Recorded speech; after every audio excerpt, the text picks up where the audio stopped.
एक घर बनाने का सपना हर किसी के मन में रहता है। अपने सपनों का घर बनाने के लिए हम जी तोड़ मेहनत करते हैं। एक एक पाई यहाँ पर इकट्ठा करके हम अपनी सेविंग्स करते हैं और उसके बाद अपनी सपनों के घर बनाने के बारे में हम सोचते हैं। लेकिन घर तो सिर्फ सोचने से ही नहीं बनता है, घर को बनाने के लिए चाहिए हमें पैसे। और आज की दुनिया में घर बनाने के लिए हमें बहुत सारे पैसों की ज़रूरत पड़ती है। तो हमारी जितनी भी सेविंग्स है, तो मुझे नहीं लगता अपनी सेविंग्स को इकट्ठा करके हम अपने सपनों का घर बना सकते हैं।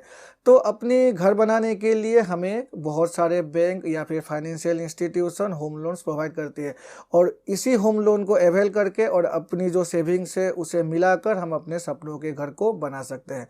आज की वीडियो में मैं आपसे होम लोन्स के बारे में ही बातें करने वाला हूं। आपको स्टेट बैंक ऑफ इंडिया की होम लोन्स के बारे में बताने वाला हूं। आपको बताऊंगा आखिर किस तरह से हम स्टेट बैंक ऑफ इंडिया में जाकर अपनी होम लोन को अप्लाई कर सकते हैं, क्या क्या यहाँ पर डॉक्यूमेंट्स ज़रूरत पड़ती है, क्या क्या यहाँ पर एलिजिबिलिटी है और कितने अमाउंट तक हमें होम लोन मिल जाएगी। इसी के बारे में आज की वीडियो में मैं आपसे बातें करने वाला हूँ। नमस्कार दोस्तों, मेरा नाम है विराज और आपका स्वागत है मेरे चैनल विराज की बातें में। तो चलिए आज की वीडियो को फटाफट शुरू करते हैं।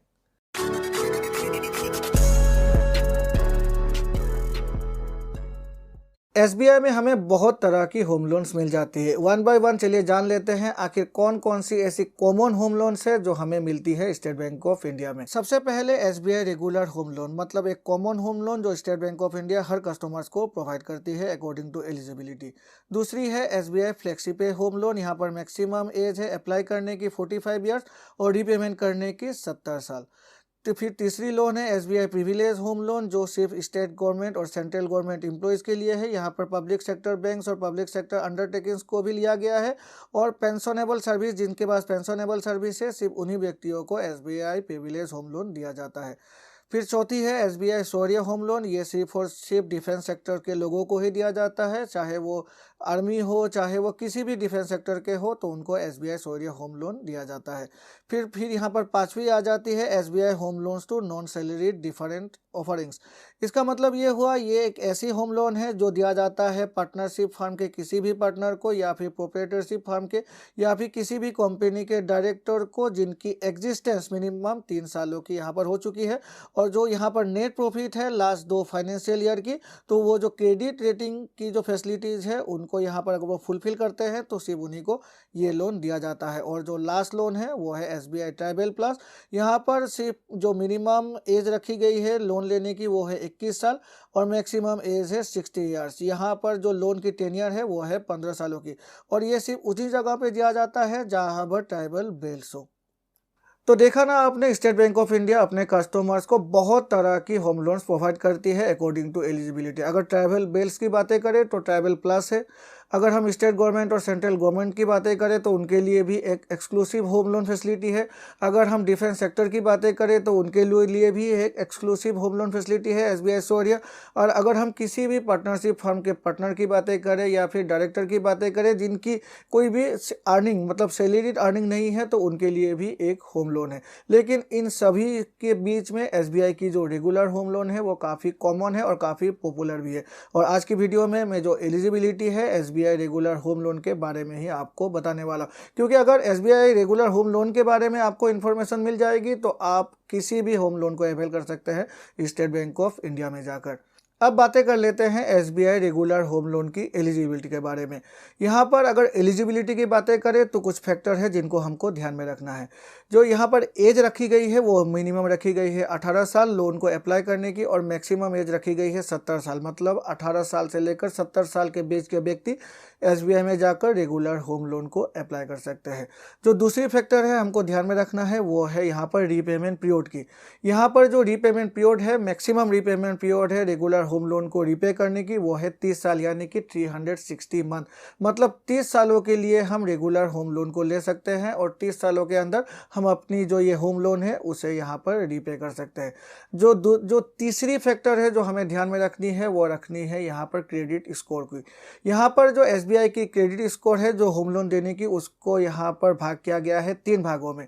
जो पहला भाग है वो है गुड, जो दूसरा भाग है वो है एवरेज और जो तीसरा भाग है वो है पुअर।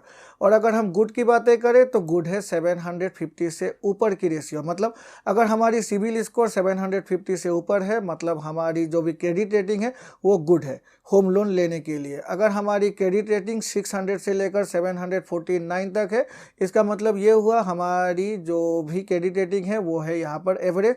और अगर यहाँ पर 600 से नीचे है हमारी क्रेडिट रेटिंग तो हमारी जो भी सिविल स्कोर है वो है मतलब पुअर। तो पुअर को यहाँ पर होम लोन पाना बहुत ही मुश्किल है। लेकिन एवरेज भी अगर 650 से लेकर 750 के बीच में आ जाती है तो एसबीआई होम लोन दे देती है। लेकिन 700 से नीचे अगर आपकी क्रेडिट रेटिंग है तो उसके बेसिस पे मुझे नहीं लगता आपको होम लोन मिल पाएगा स्टेट बैंक ऑफ इंडिया में जाकर। अगली फैक्टर है एम्प्लॉयमेंट टाइप। एसबीआई सैलरीड और नॉन सैलरीड क्लास दोनों को ही होम लोन प्रोवाइड करती है। अगर सैलरीड क्लास की बातें करें, अगर आपकी इनकम 25,000 से नीचे है तो स्टेट बैंक ऑफ इंडिया में होम लोन लेना आपके लिए थोड़ी सी मुश्किल हो सकती है, क्योंकि यहाँ पर ईएमआई एनएमआई रेशियो की बातें करें तो होम लोन में थोड़ी सी ज़्यादा आ जाती है इंस्टॉलमेंट अमाउंट। तो उसके हिसाब से अगर आपकी इनकम 25,000 से नीचे है तो होम लोन पाना थोड़ा सा मुश्किल है। लेकिन अगर 25,000 से ऊपर है तो स्टेट बैंक ऑफ इंडिया आपको आराम से होम लोन दे देगी। हाँ, आपकी ईएमआई और एनएमआई रेशियो कभी भी 50-50 से ऊपर नहीं होनी चाहिए। और अगर आप एक नॉन सैलरीड क्लास है तो आपकी जो भी फाइनेंशियल स्टेटमेंट है, जो भी इनकम टैक्स रिटर्न है, वहाँ पर आपकी जो इनकम है वो भी अगर 25,000 से नीचे रहती है तो भी आपको state bank of India home loan नहीं देगी। कुछ कुछ केस में दे देती है लेकिन नहीं देगी। तो इस केस में अगर आप एक को एप्लीकेंट को अपने साथ ऐड कर लेंगे, चाहे अपनी वाइफ को हो या फिर अपने पेरेंट्स को हो, तो और उनकी भी अगर कोई सैलरी है या फिर कोई सोर्स ऑफ अर्निंग है तो उनको अगर ऐड कर देंगे और उन दोनों को मिलाकर अगर आपकी एलिजिबिलिटी ऊपर आ जाती है, 25,000 से ऊपर आ जाती है, तो को एप्लीकेंट को साथ लेकर स्टेट बैंक ऑफ इंडिया आपको होम लोन दे देगी।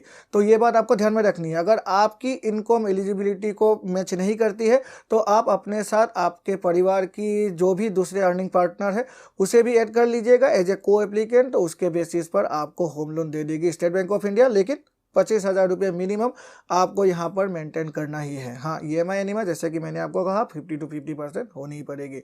अगला फैक्टर है लोन टू वैल्यू रेशियो यानी कि एलटीवी रेशियो। किसी भी हाउसिंग लोन को अप्लाई करने से पहले हमारी जो भी प्रॉपर्टी है उसकी वैल्यूएशन करनी पड़ती है और जो लोन अमाउंट है वो इसी के बेसिस पर निर्धारित किया जाता है। अब जो वैल्यूएशन होती है उसे करती है बैंक की अप्रूव्ड वैल्यूअर। अब बैंक का जो अप्रूव्ड वैल्यूअर है वो जाता है हमारी प्रॉपर्टी पर, उसके बाद जो वैल्यूएशन रिपोर्ट है वो तैयार करता है और उसके बाद बैंक को सबमिट कर देता है और उसी के बेसिस पे हमें हाउसिंग लोन प्रोवाइड की जाती है। हमारी लोन अमाउंट उसी के बेसिस पर तय होती है, जो हमारी जो वैल्यूएशन है प्रॉपर्टी की उसी के बेसिस पर। अब यहाँ पर भी दो भाग किया गया है। अगर हमारी हाउसिंग लोन 20 लाख से नीचे है तो एलटीवी रेशियो के हिसाब से बैंक मुझे 90% तक अपनी जो हाउसिंग लोन अमाउंट है, जो एप्लीकेंट अमाउंट है वो प्रोवाइड कर देती है। से मुझे यहाँ पर 18 या फिर से 15 लाख की हाउसिंग लोन चाहिए तो यहाँ पर 90% ऑफ 15 लाख यानी कि 13,50,000 रुपये तक बैंक मुझे प्रोवाइड कर देगी एज ए हाउसिंग लोन। अगर मेरी हाउसिंग लोन अमाउंट 20 लाख से ऊपर है, से यहाँ पर मुझे 25 लाख की हाउसिंग लोन चाहिए तो यहाँ पर एलटीवी रेशियो के हिसाब से 80% तक ही बैंक मुझे प्रोवाइड करती है। तो यहाँ पर 25 लाख अगर मेरी हाउसिंग लोन अमाउंट है तो यहाँ पर 25 लाख की 80% हो जाती है 20 लाख रुपये, तो बैंक मुझे 20 लाख रुपये तक as a housing loan provide कर देगी। और जो आखिरी फैक्टर है वो है यहाँ पर अगर मेरी जिस भी प्रॉपर्टी में मैं हाउसिंग लोन ले रहा हूँ वो प्रॉपर्टी भारत में होनी चाहिए। यहाँ पर अगर मेरी प्रॉपर्टी किसी दूसरे कंट्री में है तो उसके बेसिस पर मुझे रेगुलर होम लोन नहीं मिलेगा। हाँ, अलग टाइप की होम लोन है यहाँ पर एनआरआई के लिए, लेकिन यहाँ पर जो एसबीआई की रेगुलर होम लोन है वो मुझे यहाँ पर नहीं मिल पाएगी। तो इसको भी आपको ध्यान में रखना है। अब बातें करते हैं इंटरेस्ट रेट के बारे में। एसबीआई की जो रेगुलर होम लोन है उसकी जो इंटरेस्ट रेट है वो होती है फ्लोटिंग रेट के हिसाब से, मतलब जो इंटरेस्ट रेट है वो पूरे 10 ईयर में सेम नहीं रहता है। जो एसबीआई की हाउसिंग लोन है उसकी इंटरेस्ट रेट रेपो रेट के साथ लिंक होती है। अगर रिजर्व बैंक ऑफ इंडिया अपने रेपो रेट को बढ़ाती है तो एसबीआई की जो इंटरेस्ट रेट है हाउसिंग लोन की वो भी बढ़ती है, और अगर इसे घटाएगी तो आपकी इंटरेस्ट रेट भी घट जाएगी। तो ये पूरे 10 ईयर के लिए सेम नहीं रहता है, तो ये भी आपको ध्यान में रखनी है। अभी अगर बातें करें तो एट प्रेजेंट 7.55 से इंटरेस्ट रेट यहाँ पर इंटरेस्ट इंटरेस्ट रेट की शुरुआत हो रही है और ये जो इंटरेस्ट रेट है ये भी जो सिबिल स्कोर है या फिर क्रेडिट रेटिंग है उसके बेसिस पर बढ़ती या फिर घटती है। तो यहाँ पर सेम नहीं रहता है, तो ये भी आपको ध्यान में रखना है। मैंने कहा ना आपको जो सिबिल रेटिंग है वो गुड, एवरेज और बैड के बेसिस पर है। तो यहाँ पर जो भी इंटरेस्ट रेट है वो बढ़ती है कभी और घटती है, तो सिबिल रेट के हिसाब से ही 7.55 अगर आपकी सिबिल रेट अच्छी है, बहुत अच्छी है, तो उनको मिलेगी। अगर सिबिल स्कोर थोड़ी सी घट जाएगी तो आपकी इंटरेस्ट रेट भी यहाँ पर थोड़ी सी बढ़ जाएगी।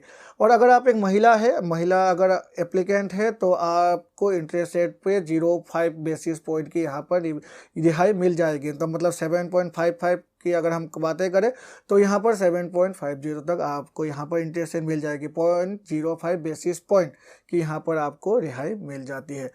अब चलिए बातें कर लेते हैं आखिर कौन कौन सी डॉक्यूमेंट्स हमें प्रेजेंट करना पड़ता है अगर हम हाउसिंग लोन को अप्लाई कर रहे हैं स्टेट बैंक ऑफ इंडिया में। ये आप देख सकते हैं list of paper documents applicable to all applicants. यहाँ पर एम्प्लॉय आइडेंटिटी कार्ड चाहिए, loan application, complete loan application को आपको फुलफिल करना है, 3 पासपोर्ट साइज फोटोग्राफ चाहिए, फिर आपकी identity proof, PAN, passport, driver licence या फिर वोटर आइडेंटिटी कार्ड आप दे दीजिए, प्रूफ ऑफ रेसिडेंस आपको देना होगा, recent copy of telephone bill या इलेक्ट्रिसिटी बिल दे दीजिए, या फिर पासपोर्ट, ड्राइविंग लाइसेंस, आधार कार्ड को भी दे सकते हैं। प्रॉपर्टी पेपर्स की अगर बातें करें तो यहाँ पर कंस्ट्रक्शन की परमिशन की प्रॉपर्टी पेपर चाहिए। यहाँ पर अगर हम महाराष्ट्र में है तो रजिस्टर्ड एग्रीमेंट फॉर सेल चाहिए, ऑक्यूपेंसी सर्टिफिकेट चाहिए, शेयर सर्टिफिकेट चाहिए, अप्रूव प्लान कॉपी चाहिए, payment receipt of bank account statement showing all the payment made to builder seller अगर आप एक फ्लैट को परचेस कर रहे हैं तो यहाँ पर आप देख सकते हैं। मैं इसकी लिंक भी आपको नीचे दे दूंगा, जो SBI की ऑफिशियल वेबसाइट है वहाँ पर आप जाकर इसे देख सकते हैं। अगर आप एक अकाउंट स्टेटमेंट की बातें करें, अगर आप एक बिजनेसमैन हैं तो लास्ट 6 महीने की बैंक अकाउंट स्टेटमेंट दे सकते हैं यहाँ पर। और अगर आपने प्रीवियस लोन ले रखा है किसी भी बैंक लेंडर से तो उसकी भी लोन अकाउंट स्टेटमेंट 1 सालों की यहाँ पर आपको देनी पड़ेगी। यहाँ पर अगर आप एक इनकम सैलरीड क्लास है तो आपको सैलरी सर्टिफिकेट देनी होगी अपनी लास्ट 3 महीने की, और आपकी जो फॉर्म 16 है लास्ट 2 सालों की, या फिर IT return last 2 financial year की यहाँ पर आपको सबमिट करना पड़ेगा। तो मेनली यही है स्टेट बैंक ऑफ इंडिया की रेगुलर हाउसिंग लोन। वैसे स्टेट बैंक ऑफ इंडिया में तो हम बहुत तरह की लोन को अप्लाई कर सकते हैं, हाउसिंग लोन को अप्लाई कर सकते हैं, लेकिन रेगुलर हाउसिंग लोन में जो भी डॉक्यूमेंट्स है, जो भी मतलब यहाँ की एलिजिबिलिटी है, उनको अगर हम फुलफिल कर लेते हैं तो हम अपने हिसाब से किसी भी हाउसिंग लोन को यहाँ पर अप्लाई कर सकते हैं। आशा है इस वीडियो को देखकर आपको कुछ नया इन्फॉर्मेशन मिला होगा। अगर इस वीडियो को देखकर फिर भी आपके मन में कोई डाउट रह गए हैं स्टेट बैंक ऑफ इंडिया की हाउसिंग लोन को लेकर तो नीचे कॉमेंट सेक्शन में लिखिएगा, मैं पूरी ट्राई करूँगा आपके डाउट्स को क्लियर करने की। अगर इस वीडियो को देखकर आपको लगता है हाँ मैंने कुछ आपको इन्फॉर्मेटिव यहाँ पर इन्फॉर्मेशन दी है तो मेरे चैनल को लाइक और सब्सक्राइब करें। सब्सक्राइब करके बेल आइकन को प्रेस करें जिससे कि मेरे ऐसे नए वीडियोस की नोटिफिकेशन तुरंत आपके पास मिल जाया करेगी। तो चलिए मिलते हैं अपने अगले वीडियो में, तब तक के लिए गुड बाय एंड